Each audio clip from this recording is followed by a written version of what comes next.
Hello there, here's your friendly Viking MTG, and today I'm going to do a little special video, pack openings. I love to open packs. I think that's one of the most fun parts of a card game, even though it's not recommendable to get cards, but here, it's all the same. You can later get the shift stone to build your cards and everything, so I don't feel any pressure on that. Plus, I'm looking for some cards, and let's see what happens. I mean, I have right now a total of 17 packs. Packs you can get easily, and one day I even got 5 of them very quickly. In any case, let's see what cards I'm going to get, and I will not comment on every card, obviously, but I will try to keep it short, simple, and not too long, and maybe make a comment or two for some cards that are important, but mostly on the rares. So let's check the Empty Throne, which is one of the sets of Eternal.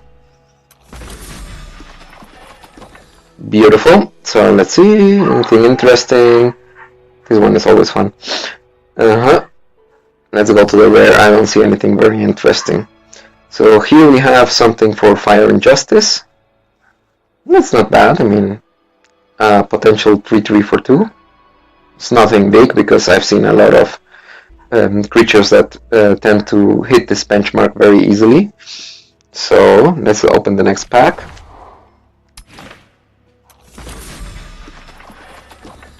So yes, the fun thing is I always get a 100 shift stone for every opening of the pack, so I think that's something nice, no? And I need the shift stone right now because I have to get some legendaries right now. Let's see what I open up now. A little flyer. It's not bad.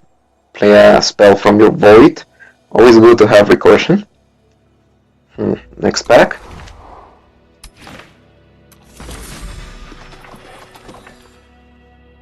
Nice. That's the second one of those. This one is a basic. I mean, I think it's a very good card to just get some basic removal or at the end of it kill someone quickly. I've played with most of those cards very often. This one.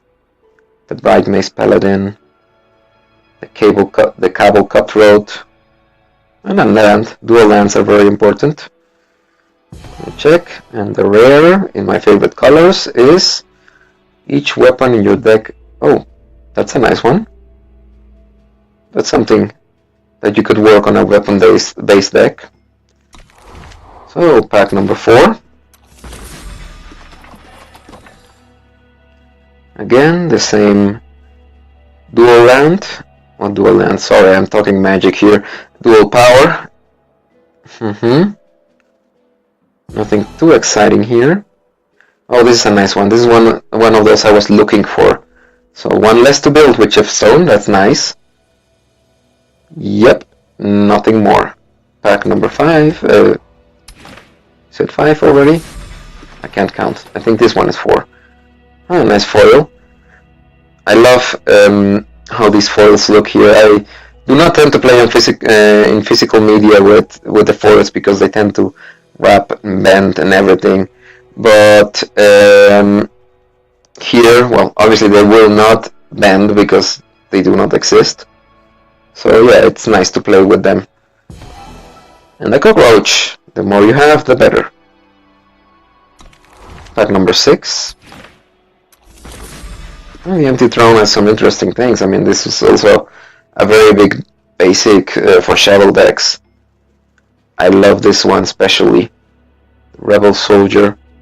I use it, I'm playing right now the green one, the mono green one, but I also have a red green one that uses them mostly to attack the enemy. I just love Warcry. This one I love too. Another duel. And the rare would be a weapon. Play all units from the top 4 cards of your deck that share a skill with the wielder. Discard the rest. You will need to have a very dedicated 1 skill deck to use that. I mean, I can think of a green one with Warcry, but then it's just 4, so I mean, it's still an upside, but I don't think it's very good. No legendaries yet. Let's see, duel. A nice 2-color one. I hate this one. It always gets me. Minotaurs, I love Minotaurs. Choose a non-power card from the enemy player's hand, transform each copy of their hand, deck, and void into 1/1 frogs with destiny. In other words, strip away one of their most important cards if they have it in the hand. Nice. It's like a kind of removal. Pack number 8. This time we're going to Omens to the Past, which is the next set. This is a good removal option. Nice.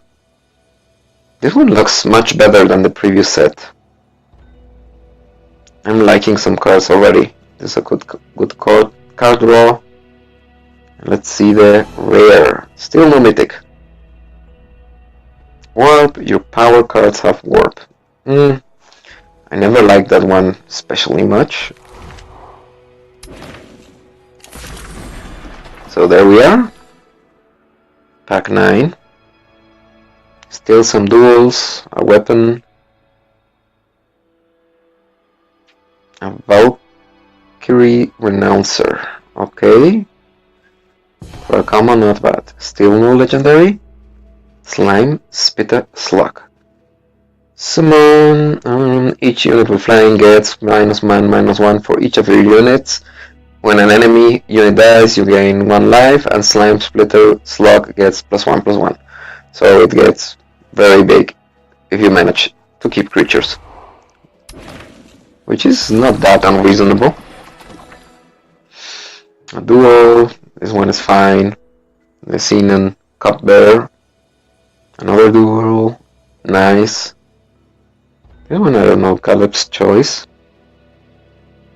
Huh? It's not bad. But not much to talk home about. Another Valkyrie. I like Valkyries a lot too. I mean, my favorite tribe is Minotaur, but I feel like the game has still not enough tribal support. So yes, pack 10, no legendary. And yeah, this is a big beater if you play in a Valkyrie deck. Yeah, that's the only way to get like the tribal thing going, when you have a card with the same creature type. No, I mean, there are, like, as far as I know, like 2 or 3 cards that care beyond the creature being the same as the other. Oh well. Pack number 11. Now we go to the Dusk Road. Is that the last set? I think it's the last set. I'm not quite clear, I missed so much of this. I love this one. The Rooftop Vigilante. Flying Warcry. I use it a lot in a also price Warcry deck in Shadow Justice. I just think that one is great. I have been racking up some victories with this. And our rare will be a Myris Nightshade. Myris? +1/+1 while an enemy is cursed. So I need a lot of curses. Alternate, pay 5 to play Nyctophobia on the enemy player. Nyctophobia deals +1 damage to the cursed player. Interesting. It gets an auto curse later in the game, in case you don't have one in hand. Or you kill the creature with the previous curse. It's very funny. Well, there are some good weapons here. The one that creates spiders, one of the curses, could work well with the previous one. That's nice. This one is a killer in Limited. I've been killed in draft many times just because people have this one. The ability to filter your deck is just too good in Limited. And Inner Fire. Oh yeah, you generate this 5/5 Infernus. Oh wait, it's permanent. No, there's another one, 5/5 Infernus that attacks and then dies. This one needs to work with Grenadine though. Interesting. Pack 13. Still no legendary. I'm waiting for a legendary. Oh, and this one is nice. Not very good, but nice. I always like these model spells. You never know when you're going to need one or the other. They give you a lot of flexibility. At the start of the cursed unit's turn, transform it into a random unit that costs one less. This one kills creatures very slowly. Interesting. I don't think it's a very good one. Once the computer player played this one on me, and then I got a better creature first. Hit him really hard. I'm actually curious, do any people use that as a removal in official decks or something like that? Would be great to know. Nothing much to talk home about here. I think I will get directly to the rare. Malediction Reader. Flying, when you play a curse, deal 2 damage to the enemy player and you gain 2. Quite interesting. And then again, a curse-based deck. Pack 15. I think I have the number right this time. Another Valkyrie. Not bad. Leave something behind when it dies. I should try to play again the Valkyrie deck now that I have some. Other Grenadine have +1. The Firebomb thing. It never kills me. No matter how many times they do that. Okay, that sounded a little bit more epic. Maybe because of the foil. The Steady Marshal. This was one of those cards I never play. Another Valkyrie. Nice. Oh, another foil. This gives a second color to support the Valkyrie team. Interesting. Let's see the rare. Still rare, one of the duels, Depleted, and Scout. Yeah, not a bad ability, but when you really need those sigils, those powers, you end up losing. Okay, last pack. Please, please, please, please, legendary. Let's keep this interesting for a moment. This one is fun. And sometimes I'm trying to think about decks that are fun, that are not Warcry. Sadly, you will have to suffer me for a while with the Warcry decks. Yup. I just love that ability so much. There's a reason they call this internet site where you can get decks Eternal Warcry. I just love it. Okay, let's see what I have here. A legendary, finally. The wielder is invulnerable to damage. Not bad. Still not what I needed. Well, I got one of the cards that I needed, so it's one less. Yeah, pack openings in these kinds of games are always terrible. So, yeah, I don't think you should be opening packs usually. I mean, here it's no big deal, but if you play a physical game, avoid opening too many packs, because really, the chance of you getting a good thing, you just saw it, 17, and I just got one, maybe 2 with this legendary that are really great to play with. But from there on, well, in a moment I will be dusting all these things off. It will not generate a lot of dust, but something is something.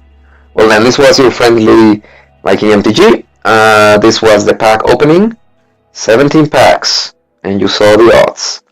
And well, have a nice one.